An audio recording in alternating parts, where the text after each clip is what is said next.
जब लड़के को दूल्हा बनाया जाता है, सर पे सेहरा सजाया जाता है, गले में हार डाल दिए जाते हैं, माँ खुश है, बाप खुश है, भाई बहन खुश हैं, सारे के सारे मगन हैं, रिश्तेदार जमा हो गए, दोस्त आए, रिश्तेदार आए, गले में हार डालने लगे, एक एक करके नंबर से गले में हार डाले और फिर सारे के सारे दाएं बाएं खड़े हो गए।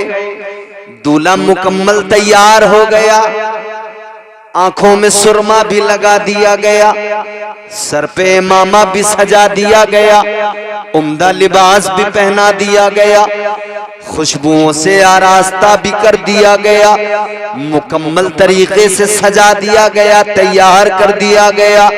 सजाने के बाद में अब ये बारात रवाना होने को है, लेकिन उससे जरा सा पहले माँ निकल के आती है, कहती है जरा रुक जाओ, अभी मेरे लाल को घोड़े पे न बिठाओ, अभी उसे कार में न बिठाओ, ठहर जाओ, बारात तो जाएगी मगर बारात निकालने से पहले उसकी माँ की एक तमन्ना है, एक आरज़ू है, जरा सा रुक जाओ। माँ निकल के बाहर आई, दूल्हा को रोक लिया गया। माँ ने आकर अपने बेटे की खैरात उतारी, किस लिए कि बेटे को नजर न लग जाए, आज ये मेरा चांद सा बेटा तैयार होकर अपनी दुल्हन को लेने जा रहा है, इसको किसी की नजर न लग जाए, बारात को नजर न लग जाए, कहीं कोई हादसा पेश ना आ जाए, कहीं बेटे पर कोई मुसीबत ना आ जाए, कोई बला करीब ना आ जाए, कहीं वबाएं न घेर ले, मुसीबतें ना आ जाए।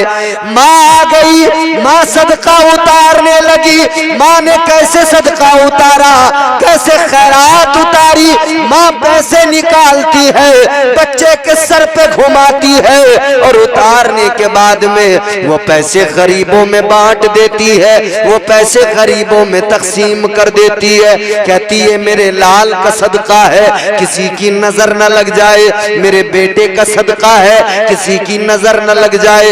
ताजदारे मदीना के गुलामों, ये एक माँ है जिसने सदका उतारा, लेकिन इमामुल अंबिया को भी दूल्हा बनाया गया, ताजदारे मदीना को भी सजाया गया। इधर एक माँ खैरात उतारती है, उधर भी तो खैरात उतारी गई होगी, इधर पैसों से खैरात उतारी जाती है, इधर पैसों से खैरात उतार कर गरीबों में उनको तकसीम किया जाता है। तो जब आका को दूल्हा बनाया गया, उस वक्त भी खैरात उतारी गई होगी, उस वक्त भी दूल्हा बनने के बाद में आका के वो खैरात बांटी गई होगी, उस खैरात को तकसीम किया होगा। फरमाया गया जब मेरे आका को दूल्हा बनाया गया, ताजदारे मदीना को सजाया गया, आका को तैयार किया गया, तो खैरात किसने उतारी? फरमाया अल्लाह के फरिश्तों ने खैरात उतारी। ऐ लोगों, इधर माँ खैरात उतारे, उधर अल्लाह के नूरी फरिश्ते खैरात उतार रहे हैं, इधर पैसों की खैरात उतारी जाती है। लेकिन आका की खैरात उतारी गई तो नूर की खैरात उतारी गई, और नूर की खैरात को कायनात में तकसीम कर दिया गया। नूर की खैरात, उसने मुस्तफा की खैरात कायनात में तकसीम कर दी गई। ये कायनात में जो रंगीनियां नजर आती हैं, जो बहारें नजर आती हैं, ये दुनिया में जो जलवे नजर आते हैं, ये मुस्तफा के हुस्न की खैरात का सदका है। ये जो कायनात में बहारें नजर आती हैं, जो दुनिया में ये हुस्न नजर आता है, ये ताजदारे मदीना की खैरात का सदका है, जो खैरात तकसीम की गई है। अल्लाह अकबर कबीरा। उसी आका की अजमतों को अल्लाह का कुरान बयान फरमाता है, ताजदारे मदीना की अजमतों को परवरदिगार ने कुरान मजीद में बयान फरमाया। अल्लाह ताला फरमाता है, लक़द काना लकुम फी रसूलिल्लाहि उस्वतुन हसना। अल्लाह ताला ने फरमा दिया, ऐलान कर दिया, बरेली के कलंदर ने तर्जुमा किया, मैं आपकी खिदमत में मफहूम पेश कर रहा हूँ। फरमाया परवरदिगार ने कि मेरे महबूब की जिंदगी तुम्हारे लिए नमूने अमल है, कायनात के लिए आका की जिंदगी नमूने अमल है, ताजदारे मदीना की जिंदगी नमूने अमल है। अल्लाह अकबर कबीरा। अजीजाने गिरामी उल कद्र, आप अच्छी तरह जानते हैं अगर किसी को आलिम बनना है तो आलिम के पास जाना पड़ेगा। पता लगा आलिम बनने के लिए आलिम की सोहबत इख्तियार करना होगा, इसलिए कि उसकी जिंदगी को देखना पड़ेगा। उसकी जिंदगी, आलिम की जिंदगी आलिम के लिए नमूना होती है, पीर की जिंदगी मुरीद के लिए नमूना होती है, उस्ताद की जिंदगी शागिर्द के लिए नमूना होती है। लेकिन लोग, आप देखो दुनिया के अंदर आज लोग अमीरों की जिंदगी को देख रहे हैं, अमीरों की जिंदगी पे खूब तहकीक की जा रही है। किस लिए? ये सोच रहे हैं सारे के सारे कि अंबानी की जिंदगी को देखो, पता लग जाएगा कैसे मालदार बना, फिर हम भी वैसे ही करने लगेंगे, हम भी मालदार बन जाएंगे। एलन मस्क की जिंदगी को देखो, कैसे इतना बड़ा मालदार बन गया, बिलियनर बन गया, इतना बड़ा अमीर आदमी बन गया। इसकी जिंदगी पे गौर करो, इसकी जिंदगी में जो इसकी आदतें हैं, जो तरीके हैं, उनको फॉलो कर लो, शायद हम भी अमीर बन जाए। बिजनेस करने वाला बिजनेसमैन की जिंदगी को देखता है, आलिम जिसको बनना है वो आलिम की जिंदगी को देखता है। नाचने गाने वाले नाचने गाने वालों की जिंदगियों को देखते हैं। ये नाचने गाने वाले, हराम कारियां करने वाले, अल्लाह मुआफ फरमाए, ये कोई काम में काम नहीं है, ये तो सिर्फ इंसान अपनी आखिरत को तबाह करता है, ये तो इंसान अपनी जिंदगी को बर्बाद करता है। लेकिन बात हम यहाँ पर काम की कर रहे हैं, यहाँ पर बात हम मुख्तलिफ ज़ावियों से कर रहे हैं। आलिम की जिंदगी आलिम के लिए नमूना, हम बात कर रहे हैं बिजनेसमैन की जिंदगी बिजनेसमैन के लिए नमूना, ताजिर की जिंदगी ताजिर के लिए नमूना। फकत मेरे मुस्तफा की जिंदगी एक ऐसी वाहिद जिंदगी है, ये सारी जिंदगियां एक शोबे के लिए नमूना, लेकिन मेरे मुस्तफा की जिंदगी, अल्लाह अकबर कबीरा, तिजारत करने वाले के लिए भी मेरे आका की जिंदगी नमूना, मेरे मुस्तफा की जिंदगी अमीर के लिए भी नमूना, गरीब के लिए भी नमूना अमल, आलिम के लिए भी नमूना, पीर के लिए भी नमूना, हर इंसान के लिए नमूना अमल है। अल्लाह अकबर। गौर फरमाइए मेरे आका की जिंदगी क्या है। अब जरा गौर कर लो प्यारो, 63 साल जिंदगी है मेरे आका की। हजरत हलीमा सादिया के यहाँ आका की परवरिश हुई है।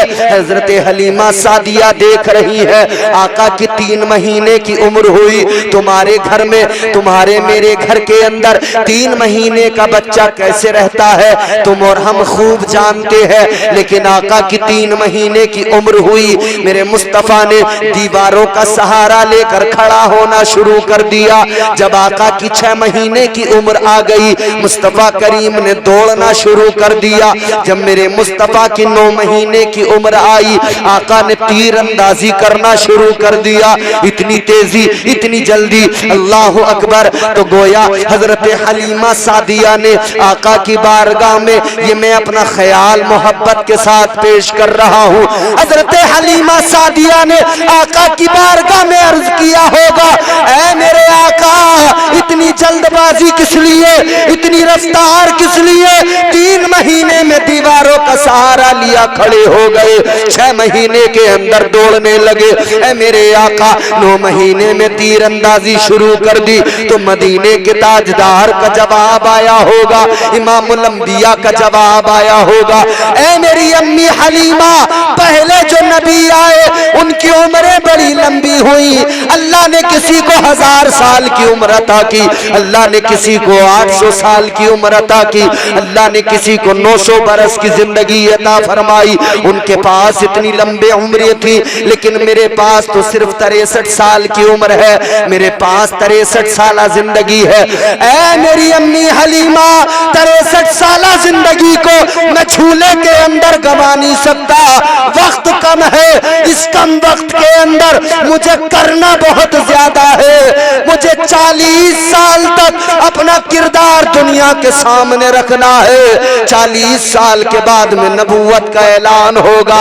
उसके बाद में वो 23 साल जो उम्र का हिस्सा रह गया, वो 23 साल रातों को मुझे जाग जाग के गुजारना है। और जितने दिन बचे उन दिनों में अबू बकर को सिद्दीक अकबर भी बनाना है, उमर को फारूक आजम भी बनाना है, उस्मान को ज़ुन्नूरैन भी बनाना है, अली को हैदर कर्रार भी बनाना है, बेज़र को अबू ज़र बनाना है, बिलाल को काबे की छत पे चढ़ाना है। तो गोया कुदरत का जवाब आया, ऐ मेरे हबीब जल्दी जल्दी जवान हो जा, तू जवान होगा, तेरा रब तेरी जवानी की कसमें उठाएगा। सुभान अल्लाह, सुभान अल्लाह। नारे तकबीर, नारे रिसालत, नारे हैदरी, नारे गौसियत, मौलाना इम्तियाज बरकाती साहब किबला, नारे तकबीर, नारे रिसालत, सुभान अल्लाह, सुभान अल्लाह। ये हुजूर की जिंदगी है, इसकी आवाज बढ़ा दो। ये मेरे आका की जिंदगी है। 63 साल जिंदगी पे गौर करें। मेरे हुजूर की अब जिंदगी को जरा देखें। बचपन लाजवाब, जवानी लाजवाब, जिंदगी का हर लम्हा लाजवाब, जिंदगी का हर लम्हा दर्स हुजूर की जिंदगी में। बचपन देखो, वहां भी हुजूर की जिंदगी पैगाम दे रही है। 40 साल जो मेरे आका ने कुफार के दरमियान अपनी जिंदगी गुजारी है, 40 साल की उम्र मेरे मुस्तफा की जो गुजरी है उसको देखो। आज हम अपने यहाँ नौजवानों को देखते हैं, नौजवानों की जिंदगी नाचते गाते गुजर रही है।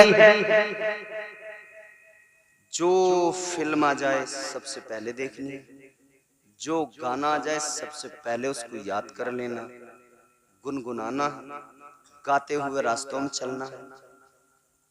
ये हमारी जवानियां हैं, हमारी जिंदगी है। आज हमारी जवानियां क्या हैं, अल्लाह रहम फरमाए।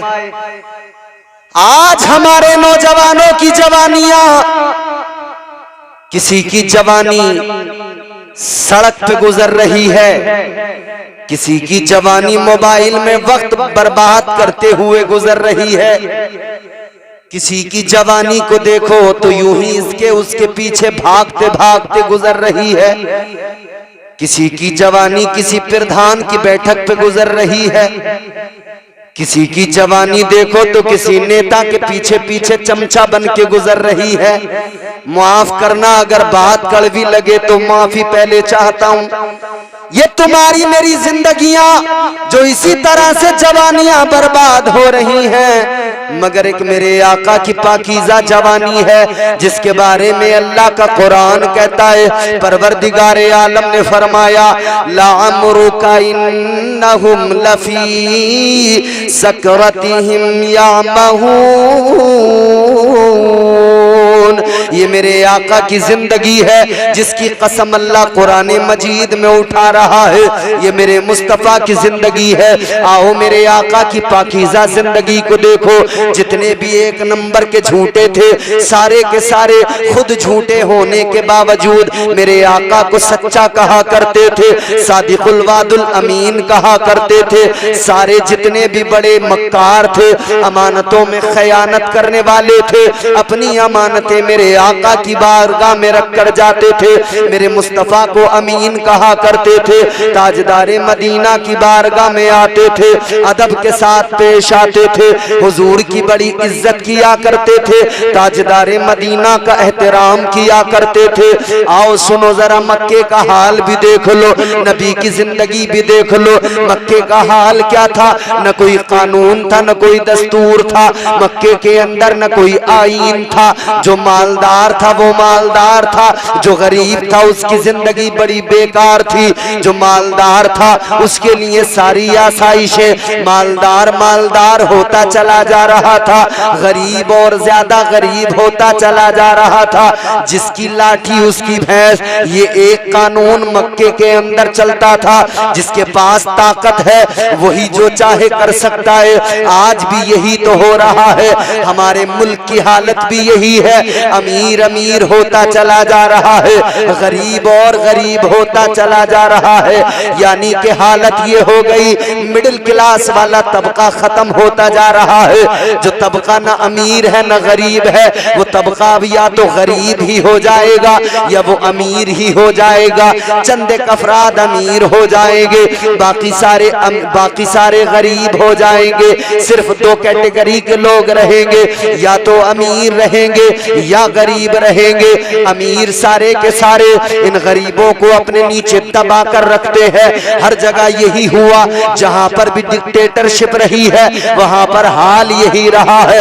जो मालदार है वो गरीबों को दबा के रखता है, जो अमीर है वो गरीबों पे जुल्म किया करता है, उसके लिए कोई भी आवाज नहीं उठाता, गरीब की बात कोई नहीं करता।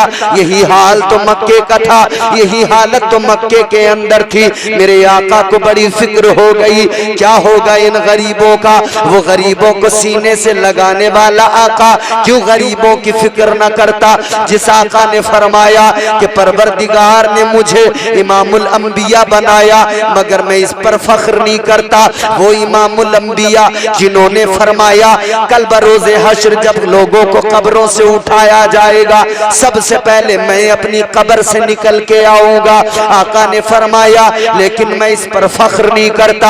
आका ने फरमाया बरोज़े हश्र जो 50,000 साल का दिन होगा, उस दिन आका ने फरमाया मेरा परवरदिगार मुझ पर ये इनायत करेगा कि लिवाउल हम्द मेरे हाथ में होगा। आका ने फरमाया मगर मैं इस पर फख्र नहीं करता। आका ने फरमाया अपनी उम्मत के प्यासों को जामे कौसर मैं पिलाऊंगा मगर इस पर मैं फख्र नहीं करता। आका ने फरमाया जन्नत में सबसे पहले मैं जाऊंगा मगर मैं इस पर फख्र नहीं करता। अर्ज किया सहाबा ने या रसूल अल्लाह इतनी अजमत है, इतनी फजीलत है, लेकिन आका फख्र नहीं करते। आका फख्र किस बात पर करते हैं। इमामुल अंबिया ने फरमाया लोगों मैं फख्र करता हूँ तो फकत गरीबी पे फख्र करता हूँ। हुजूर ने फरमाया मैं गरीबी पे फख्र। ताजदार वाली कायनात की जिंदगी पे नजर डालें। तुम्हारे मेरे आका ने जो मक्के में जिंदगी गुजारी, जब हालत देखी गरीबों की हालत बेकार है, गरीबों का कोई पुरसाने हाल नहीं, तो ताजदारे मदीना ने एक कमेटी एक अंजुमन बनाई। हुजूर ने नौजवानों को जमा कर लिया, एक तंजीम बनाई और आकाए कायनात एक दिन मीटिंग करने बैठ गए। क्या मीटिंग हो रही है? हुजूर मीटिंग में ये बात कर रहे हैं कि गरीबों की हालत को कैसे बेहतर किया जाए, गरीबी को कैसे मिटाया जाए, गरीबों पे जो जुल्म हो रहे हैं उन मजालिम से उन्हें कैसे नजात दिलाई जाए। इधर ताजदारे मदीना मीटिंग कर रहे हैं, आका मशवरा कर रहे हैं। इधर आका के कान में किसी के रोने की आवाज आई। कोई रोने वाला चट्टान पे खड़ा है और काबे की तरफ देख के कह रहा है ऐ काबे वाले खुदा, ये वो शहर है जहां तेरा मुकद्दस घर काबा है। ऐ परवरदिगार, ऐ काबे वाले खुदा, मैं तेरे काबे को छोड़ के जा रहा हूँ, मैं तेरे काबे वाले शहर को छोड़ के जा रहा हूँ। इस शहर के अंदर कोई गरीबों की फरियाद नहीं सुनता, इस शहर के अंदर कोई मजलूमों की दाद रसी नहीं करता, इस शहर के अंदर कोई गरीबों का पुरसाने हाल नहीं है। आका के कान में आवाज आई। मुस्तफा ने पलट कर देखा, एक आराबी रो रहा है, एक शख्स है जिसकी आंखों में आंसू है। आका ने करीब जाकर प्यार फरमाया, दस्त शफकत रखा, फरमाया बता किस लिए आंख में आंसू आए, किस लिए रोकर रब की बारगाह में ये गुजारिशात कर रहा है। बात तो बता दे, बात क्या है? वो कहने लगा ये शहर मक्का है, ये वो शहर है जहां अल्लाह का घर काबा है, मगर इस शहर का निजाम ये है, यहाँ अमीरों की चलती है, यहाँ गरीबों का कोई पुरसाने हाल नहीं, यहाँ गरीबों की फरियाद कोई नहीं सुनता।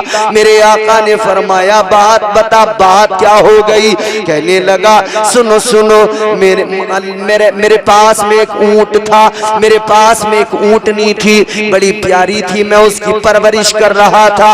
ऊंटनी ने एक बच्चा दिया, मैं बच्चे को पालने लगा। अल्लाह ने मुझे भी बेटी अता फरमाई, मैं अपनी बेटी की भी परवरिश करने लगा। मैं ये सोच रहा था जैसे जैसे बेटी जवान होगी वैसे वैसे ऊंट का बच्चा भी बड़ा हो जाएगा, इधर ये जवान होगा, इधर मेरी बेटी जवान होगी। मैं इस ऊंट को बेचूंगा, अपनी बेटी की शादी कर दूंगा, अपनी बेटी को रुखसत कर दूंगा, अपनी बेटी के हाथ पीले कर दूंगा। हर बाप को फिक्र होती है कि साथ इज्जत के अपनी बच्चियों को रुखसत कर दे। हर बाप फिक्र में लगा होता है कि अपनी बेटियों को खैरियत से रुखसत कर दे। कितने बाप ऐसे हैं जिन्हें रातों को नींद नहीं आती, क्या करें? अपनी बच्चियों की फिक्र में रहते हैं, अपनी बेटियों की फिक्र सताती रहती है। ऐ पलटा के गयूर मुसलमानों, आज हालत ये हो गई, गरीब रात को अपनी बेटियों की फिक्र में रोता है, अपने आंसुओं से मुंह धोता है और अल्लाह की बारगाह में रो रो के कहता है, ऐ मौला अमीर ने 4 पहिया गाड़ी दी है, ऐ मौला अमीर ने अपनी बेटी को एसी दी है, अमीर ने अपनी बेटी को बुलेट दी है, अमीर ने अपनी बेटी को महंगा जहेज दिया है। ऐ मौला मैं अपनी बेटी के हाथ पीले कैसे करूंगा, कैसे अपनी बच्ची को रुखसत करूंगा? है गरीबों गम ना किया करो, आंसू ना बहाया करो, अल्लाह की बारगाह में दुआ किया करो, बस इतना कहा करो, ऐ परवरदिगार इस बेटी को रहमत बनाकर मेरे घर में तूने भेजा है। या अल्लाह जब बेटी देना तेरा काम है तो बेटी को इज्जत से विदा कराना भी तेरा काम है। नारे रिसालत, नारे हैदरी, नारे गौसियत, मसलके आला हजरत मौलाना इम्तियाज बरकाती साहब किबला, नारे तकबीर, नारे रिसालत, सुभान अल्लाह सुभान अल्लाह। बात भैया समझ में आ रही है तो जोर से बोले सुभान अल्लाह। जितनी जल्दी खत्म करवाना उतनी तेजी से मैं भी गुफ्तगू करूं और आप भी उतनी बेदारी से सुनो। हुजूर की जिंदगी, गम न करो गरीबों, बेटी देने वाला खुदा है, बेटी को रुखसत भी परवरदिगार कराएगा, असबाब अल्लाह पैदा फरमाए। गरीब रोया, आका ने फरमाया रो नहीं, गम न कर। कहने लगा बेटी जवान हो गई, कैसे रुखसत करूं, कैसे शादी करूं? कहता है मैंने जो ऊंट का बच्चा पाला था, ऊंटनी का, वो भी जवान हो गया था। कहता है मैं उसको मक्के के बाजार में, मक्के की मंडी में लाया कि मैं उसको बेचकर अपनी बेटी के शादी के इंतजाम करूंगा। कहने लगा सुनो, एक मक्के का अमीर आदमी, एक मक्के का चौधरी, उसने मेरा ऊंट खरीद लिया लेकिन पैसे देने को तैयार नहीं। आज भी कितने अमीर लोग हैं, जबरदस्ती ला ये तेरी चीज चल हो गई हमारी, दे देंगे पैसे। कितनों की जमीनों पे इन अमीरों ने कब्जे कर लिए, कोड़ियों में। राजी राजी नहीं तो गैर राजी, देगा कैसे?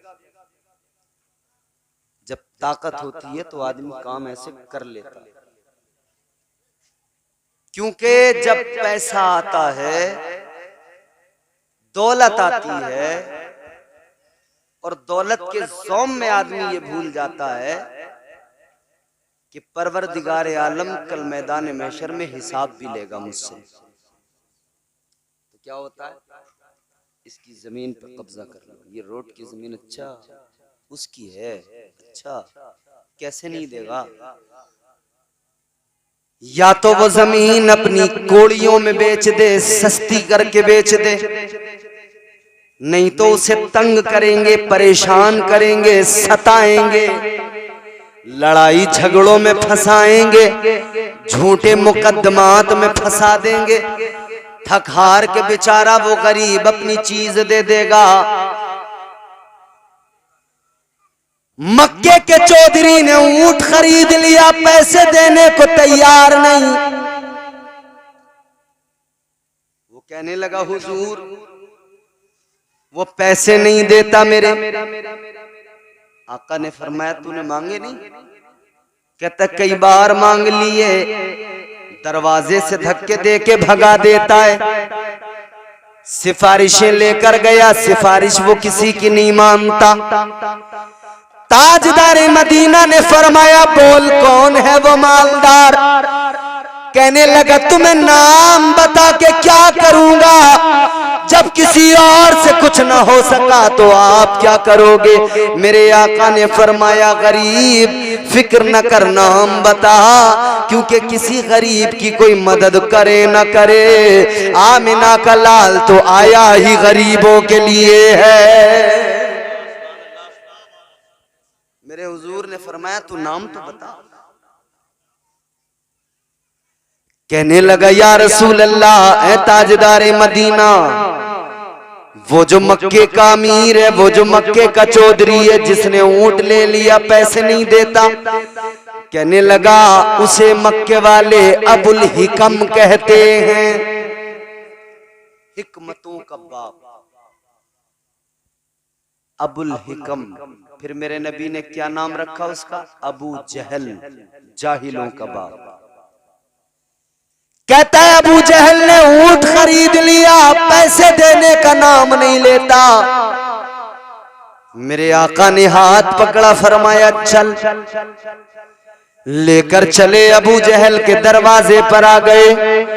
ताजदारे मदीना ने अबू जहल के दरवाजे पे आकर दस्तक दी, दरवाजा खोला। अबू जहल से मेरे आका ने फरमाया तूने इससे ऊंट खरीदा? इसने सर हिलाया जी। आका ने फरमाया इसके पैसे नहीं दिए? कहने लगा जी। हुजूर ने फरमाया देने नहीं है? देने हैं कि नहीं? कहा जी देने हैं। ताजदारे मदीना ने फरमाया चल अभी पैसे ला कर दे। घर में गया, रकम उठा के लाया, उस गरीब को दी, उसने रकम ली। वो इधर चला मुस्कुराता झूमता और कहता चला कि अब मक्के के अंदर किसी गरीब पर जुल्म नहीं होगा, क्योंकि गरीबों का पुरसाने हाल आ गया है, गरीबों का तरफदार आ गया है। और इधर मेरे आका अपने घर तशरीफ ले आए। लेकिन इधर अबू जहल के घर के अंदर अबू जहल की बहन ने अबू जहल से कहा तू तो बड़ा चौधरी बना टहलता है, मोहम्मद से डर गया सल्लल्लाहु अलैहि वसल्लम। कहने लगी इतना बड़ा चौधरी बना घूमता है, इतना बड़ा मालदार है, लेकिन अब्दुल्ला के बेटे से डर गया। किस लिए डर गया?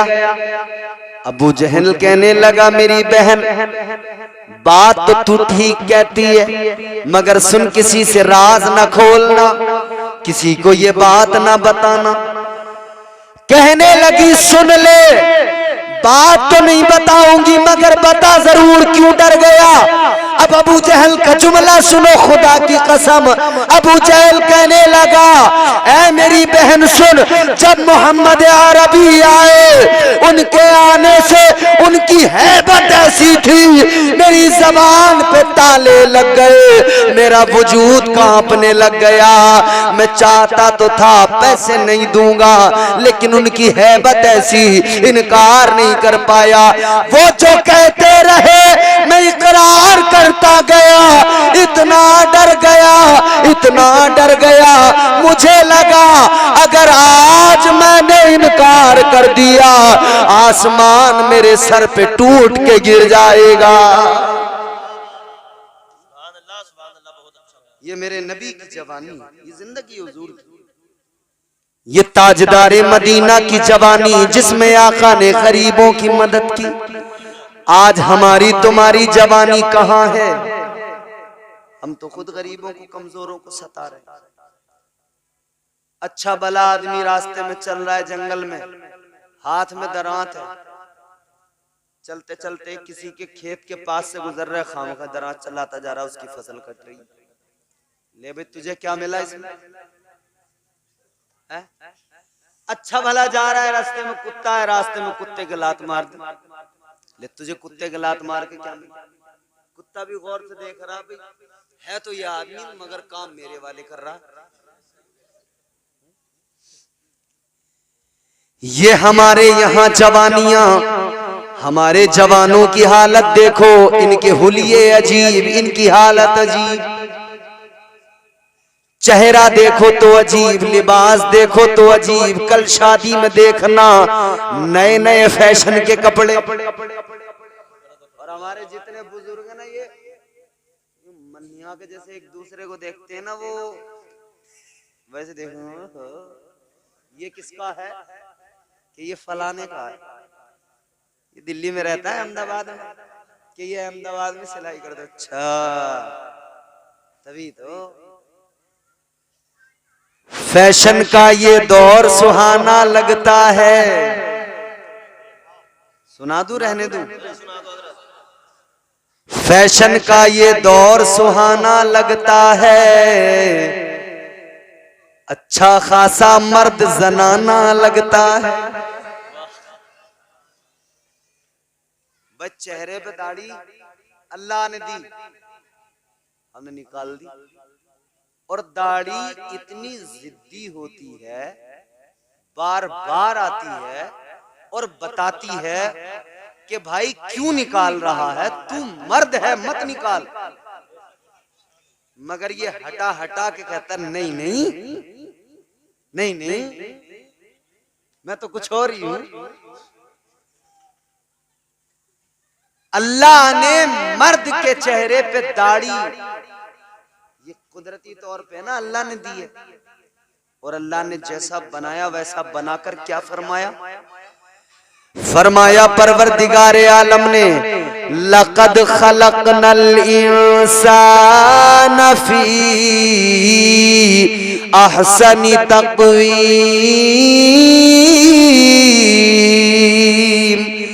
अल्लाह ताला ने फरमाया बेशक हमने इंसान को खूबसूरत बनाया है।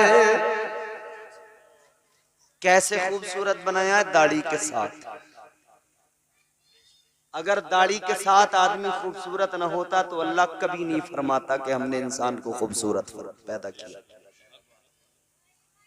तो दाढ़ी आके कहती है कि तू मर्द है, और ये निकाल के कहता है नहीं मैं कुछ और हूं, मगर वो फिर जिद्दी है, फिर आती है, फिर एहसास दिलाती है। तो दाढ़ियां खत्म। अब बाल देखो, ये बड़े पीछे पड़े हैं कांधों पर, पीछे से कुछ और आगे से। पिछले दिनों मास्क चले थे ना कोरोना के टाइम में, तो हर आदमी को मास्क लगाना पड़ता था। कई लड़के मास्क लगाए हुए, उनके बाल बड़े होते थे, पैंट शर्ट आजकल लड़कियां भी पहनती हैं। शहरों में पता ही नहीं लगता था कि ये मर्द चल रहा है बराबर में या औरत चल रही है। एक जगह तो बाथरूम में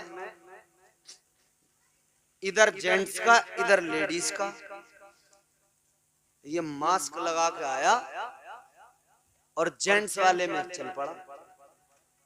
तो जो वहां पे रहता है उसने कहा भाई रुको मैडम, आप जेंट्स वाले में न जाए, लेडीज वाले में जाए। तो ये मास्क हटा के बोला भाई मैं मैडम नहीं हूं, मैं सर हूं। फैशन का ये दौर सुहाना लगता है, अच्छा खासा मर्द जनाना लगता है। पल भर में देखो बदलते हैं नक्शे, आगे शब्बू पीछे शबाना लगता है। बदलो मेरे अजीजों, अपनी हालतों को बदल डालो, कोई फर्क बाकी नहीं रहा। मर्द और औरत के दरमियान का फर्क खत्म हो गया।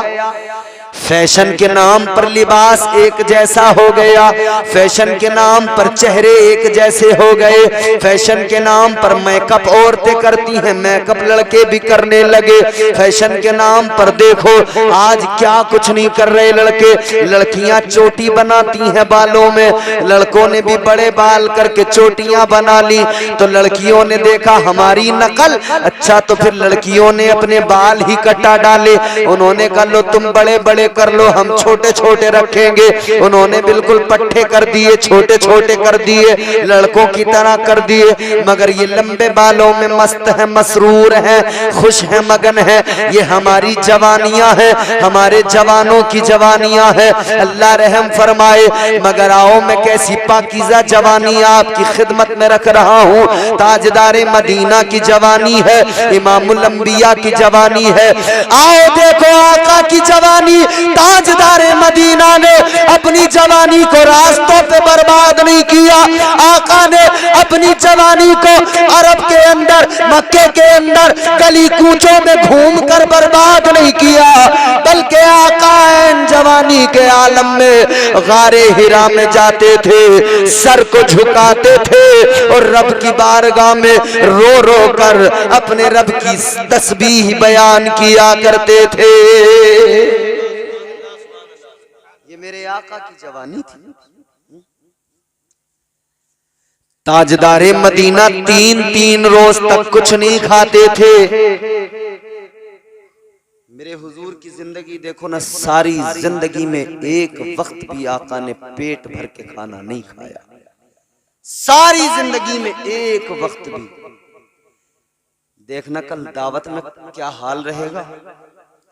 और फिर माशाअल्लाह इल्ला माशाअल्लाह, ये हमारा तुर्कान, यहाँ का खान पान, ट्रैक्टर ट्रॉली तैयार, पीछे पलटन पूरी बैठ के चल भाई। अगर शादी में 52 गाँव के सब जमा न हो जाए तो बात है। चूंकि मैं वाकिफ हूँ अच्छी तरह से, मैंने देखा है खाना खिलाना, कितना बड़ा खाना खिलाना होता है तुर्कान के अंदर। खाना शुरू हुआ 11 बजे, चल रहा है 5 बजे तक, खाना ही खत्म नहीं हो रहा। चलो भैया देख पे देख आ रही है, देख पे देख आ रही है, देख पे देख आ रही है। खाना बड़ी धूमधाम से, कोई दिक्कत नहीं, खिलाओ अच्छी बात है, लेकिन बर्बाद न करो। ये आधा खाने वाले आधा फेंकने वाले, ये जो शादियों में बोटी समझ में नहीं आती, डोंगे से निकाली नीचे फेंक दी। अपने घर पे रिवाजदार गोश्त हो तो वो रिवाज जो होता है ना, दिल भी अगर ना करे खाने को फिर भी खा लेगा, कहेगा फेंकेंगे नहीं। और शादी में जरा सी बोटी 19 हो, खाएगा नहीं, नीचे फेंक देगा। रोटी जरा सी ठंडी आ जाए, नीचे टेबल में फंसा के टांग देगा। कितनी रोटी बर्बाद होती है, कितना खाना बर्बाद होता है। याद रखो मेरे अजीजों, ताजदारे मदीना वाली ये कायनात, मुस्तफा करीम का कलमा पढ़ते हो तो सुनो आका का फरमान, मदीने वाले आका का फरमान सुनो। 50,000 साल का जो दिन है मैदान महशर का दिन, कितना, जोर से बोलो। अच्छा यहाँ पर जो हमारा दिन है कितने घंटे का है? सिर्फ दिन 12 घंटे का, रात 12 घंटे, पूरा मिलाओ 24 घंटे। 12 घंटे का दिन कोई आदमी सुबह को घर से निकले, सफर में 100 किलोमीटर चलने के बाद में होटल ढूंढता कहीं चाय पी लूं, 50 किलोमीटर चल के ढूंढ ले कहीं चाय पी लूं। दोपहर हो गया तो होटल ढूंढेगा या रिश्तेदारी के कहीं खाना खा लूं, किसी रेस्टोरेंट पे चला जाऊं। 12 घंटे में ये हालत, होटल ढूंढने लगे। 50,000 साल का जो दिन है उसके बारे में सोचो। इधर 12 घंटे में होटल मिल जाता है, उधर कोई होटल नहीं। इधर रेस्टोरेंट मिल जाता है, उधर कोई रेस्टोरेंट नहीं। क्या होगा? न कोई चाय का होटल, न कोई पान की दुकान, न कोई रेस्टोरेंट, न गुलशन करीम वहां मिलेगा, समझ रहे हो, न संभल के कबाब पूरी हाथ लगेंगे, वहां कैसे काम चलेगा, उसके बारे में सोचो। ताजदारे मदीना ने फरमाया 50,000 साल का वो दिन अगर कोई इंसान चाहता है कि वहां पर मुझे भूख ना लगे, प्यास ना लगे, आका ने फरमाया कि वो इंसान जो दस्तरखान पे गिरा हुआ रिस्क का दाना उठाए उसको खा ले, वो मैदान महशर में भूख का शिकार नहीं होगा, उसे प्यास की शिद्दत नहीं तड़पाएगी। दस्तरखान पे जो गिर गया उसे उठाकर खाने वाले की ये इज्जत मेरे आका ने बयान फरमाई कि मैदान महशर में भूख और प्यास से महफूज रहेगा। तो जो ये बर्बाद कर रहे हैं ना शादियों में रोटियां, हमारा क्या जा रहा, और डोंगा आ रहा है 2-3 बोटियां निकाल के कह रहे हैं बढ़िया नहीं है बस दूसरा लाओ, और जो लड़की वालों की तरफ के मेहमान होते हैं वो तो थोड़ी बहुत हया भी करते हैं, लड़के वालों की तरफ जो बारात में जाते हैं ना वो तो अपने आप को पता नहीं समझते क्या क्या इंतजाम किया। उस बेचारे गरीब से पूछो, वो इस इंतजाम में पागल हो गया, कहना क्या इंतजाम है भाई, कुछ है नहीं, जरा डोंगा ढंग का लेके आओ, जरा बोटी वोटी लेके आओ, इसमें नलियां ढूंढ रहे हैं, बोटियां ढूंढ रहे हैं, समझ रहे, अल्लाह मुआफ फरमाए। ये बर्बादियां मेरे अजीजों अच्छी नहीं है, रिस्क को बर्बाद न किया करो, कद्र करो रिस्क की। उन लोगों को देखो जो एक एक लुक़मे के लिए भीख मांगते हैं, हाथ फैलाते हैं। तुम कभी किसी होटल पे जाना, खाना खाकर बाहर निकलोगे, तुम्हें वो मांगने वाले मिलेंगे, वो झोली फैला के कहेंगे अपने बच्चों का कुछ सदका खिला दो, हमने सुबह से कुछ भी नहीं खाया है। क्या वो तुमने नहीं देखे? क्या वो रेलवे स्टेशन, प्लेटफॉर्म और बस स्टेशनों पर भीख मांगने वाले और वो गिड़गिड़ाने वाले एक एक रुपए के लिए जिन्हें खाने के लाले हैं, क्या वो नहीं देखे? ये जवानियां इसलिए नहीं है कि तुम अल्लाह की नाफरमानियां करो, इन जवानियों को यूं ही बर्बाद कर दो। ताजदारे मदीना ने रिस्क की अहमियत भी बयान फरमाई और आका ने गरीबों का दामन भी भर दिया, गरीबों को सीने से भी लगाया। एक मदीने का वाकया सुनाता हूँ, गुफ्तगू जल्दी समेटता हूँ, अगर सुनना चाहते हो तो जोर से बोलो सुभान अल्लाह, नहीं सुनना है तो आहिस्ता से बोलो सुभान अल्लाह। अब इसके आगे की तो बात सुन लो, आहिस्ता से बोले सुभान अल्लाह तो 1 घंटा और जोर से बोले सुभान अल्लाह तो 15-20 मिनट। अब तुम्हारी मर्जी है कौन से में काम चलाना। गौर से सुनो मेरी बात, मदीना है मेरे आका का शहर, इमामुल अंबिया का वो प्यारा शहर जिसके लिए मैं आप हम सारे गुलाम तड़पते हैं। हम कहते मौला मदीना दिखा दे, ऐ मौला आका का वो प्यारा रोजा दिखा दे। वो प्यारा शहर के आका ने फरमाया अल मदीनतु कुल्लुहुम फिल जन्ना। मेरे हुजूर फरमाते हैं कि मेरे आका ने फरमाया मदीने की एक गली, एक बाजार, एक शहर, एक कोई खित्ता नहीं बल्कि पूरा मदीना, अल्लाह ने पूरे मदीने को जन्नत बना दिया है। वो मदीना एक यतीम है, एक यतीम है, एक उसकी माँ है। यतीम की आंखों में आंसू, उसकी माँ की आंखों में भी आंसू। यतीम भी रो रहा है, माँ से कह रहा है माँ है मेरी अम्मी, इस पूरे शहर के अंदर क्या कोई नहीं जो हम गरीबों को कुछ खिला सके? दिल से सुनना ये बात। आज भी कितने यतीम हैं, मगर हम कह रहे हैं कि यार कौन है भैया, किसे दें, कोई है ही ना, ज़कात किसे दें, कोई नजर ही नहीं आ रहा। नजर आएगा अगर सलीके से देखोगे। और कोई है तो लेना नहीं चाहता, जानते हो क्यों? उसे शर्म आती है।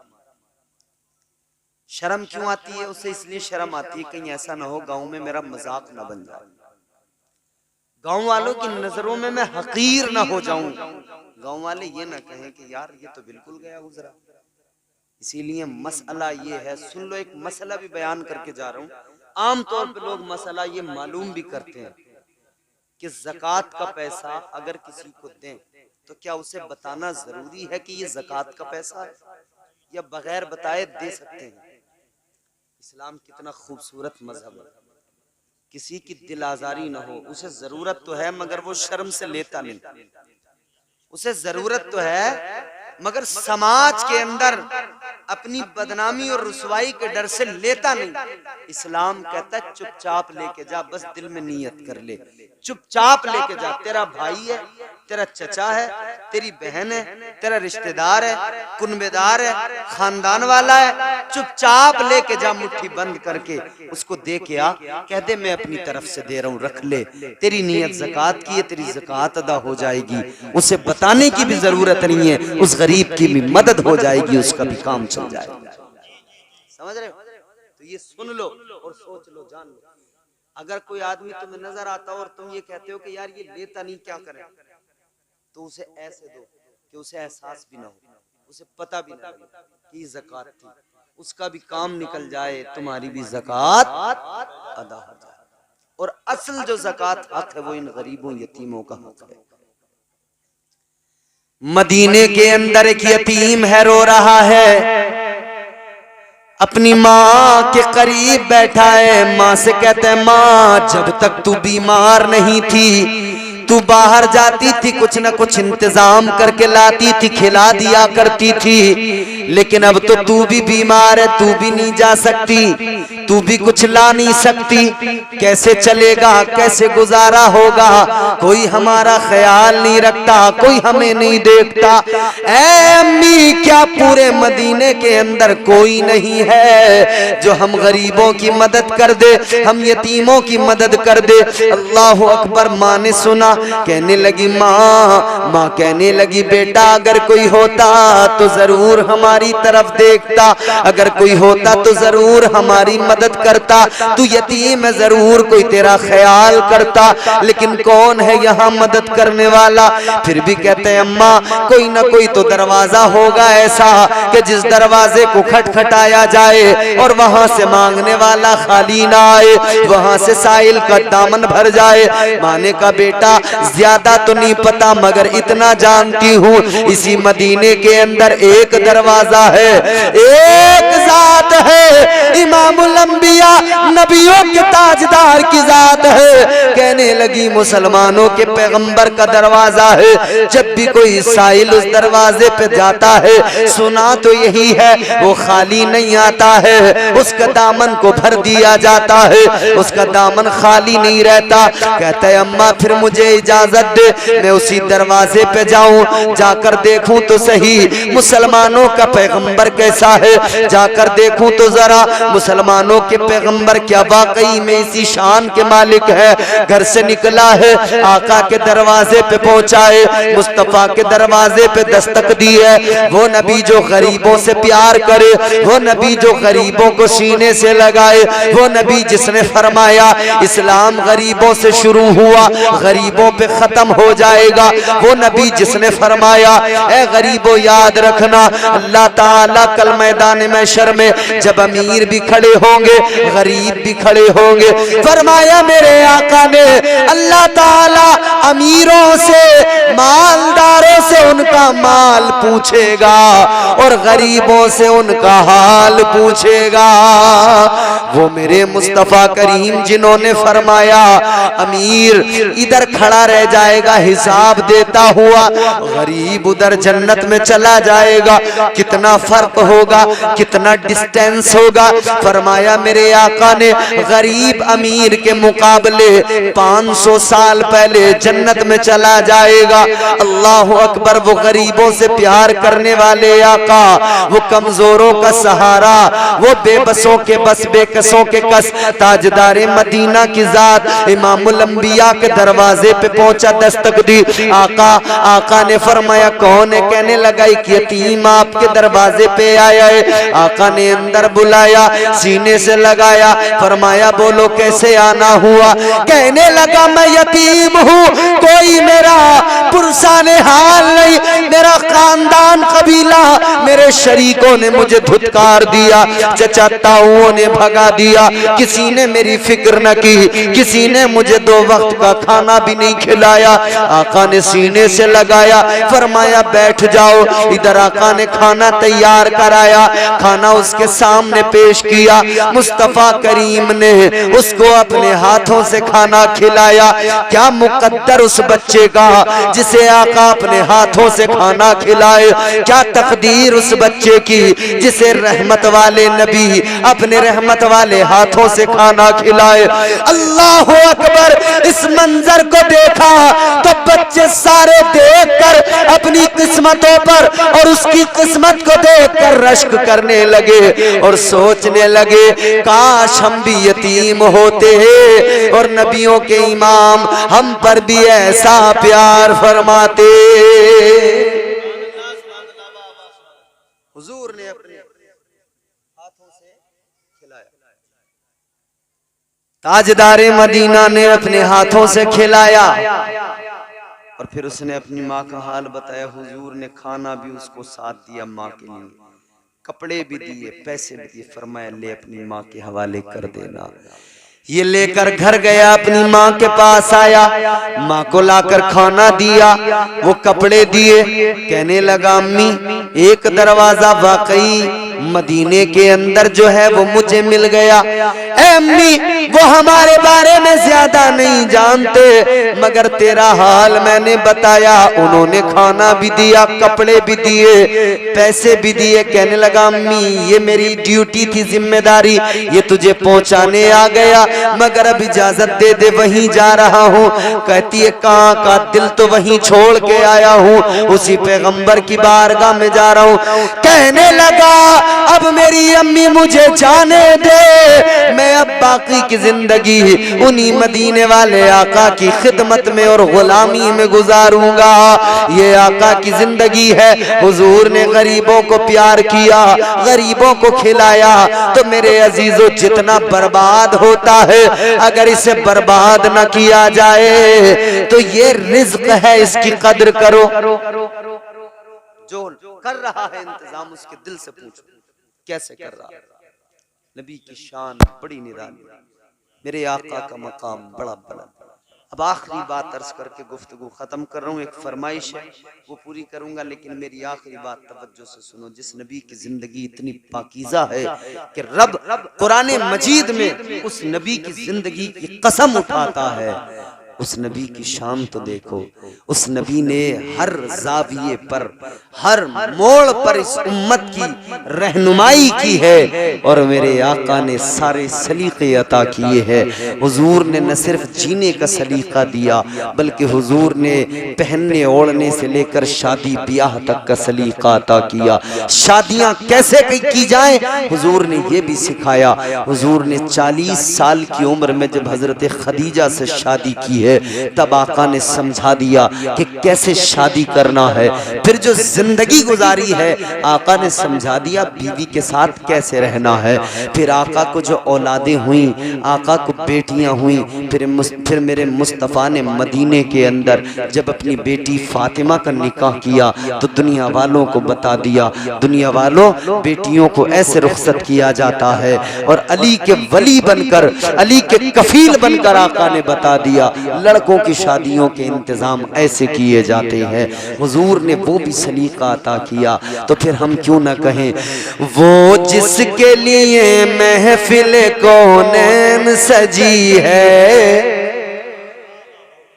वो जिसके लिए महफिल कौनैन सजी है, फिर दो से बरी जिसके वसीले से बनी है, वो जिसके लिए महफिल कौनैन सजी है। फिर दो से बरी जिसके वसीले से बनी है, वो हाशमी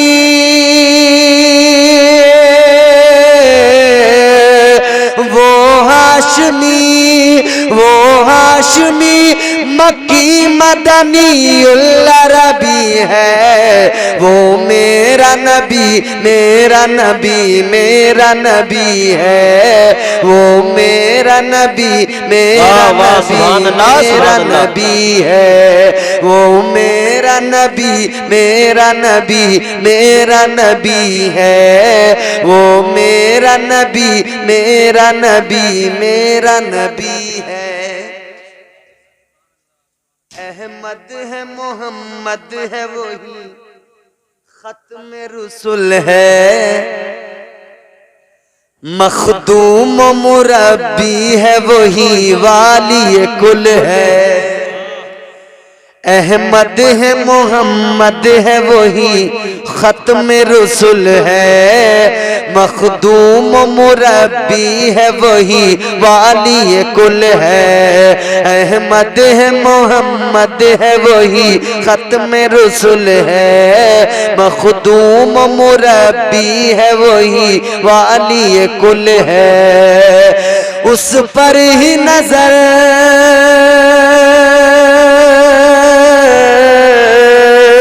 उस पर ही नजर सारे जमाने की लगी है। वो मेरा नबी मेरा नबी मेरा नबी है। वो मेरा नबी मेरा नबी मेरा नबी है।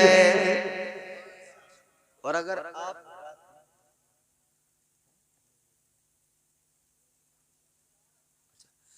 वो मेरा नबी मेरा नबी मेरा नबी है। वो मेरा नबी मेरा नबी मेरा नबी है। किस दर्जा जमाने में ये मजलूम थी औरत, फिर जिसकी बदौलत मिली से इज्जत और शोहरत। किस दर्जा जमाने में ये मजलूम थी औरत, फिर जिसकी बदौलत मिली से इज्जत और शोहरत। किस दर्जा जमाने में ये मजलूम थी औरत, फिर जिसकी बदौलत मिली से इज्जत और शोहरत। वो मोहसिनों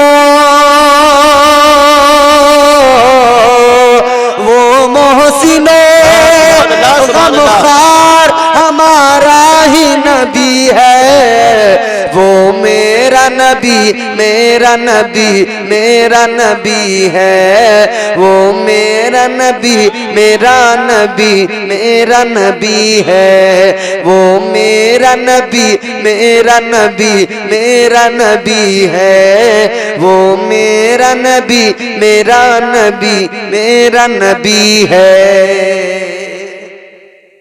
अज़ीज़ाने गिरामीउल क़द्र, ये शादी की तक़रीब है। हुजूर की जिंदगी, हुजूर की सीरत, हुजूर की जिंदगी हमारे सामने है, सीरत हुजूर की हमारे सामने है। तो हम अपनी जिंदगी उसी तरह गुजारें जो सलीका हुजूर ने अता किया।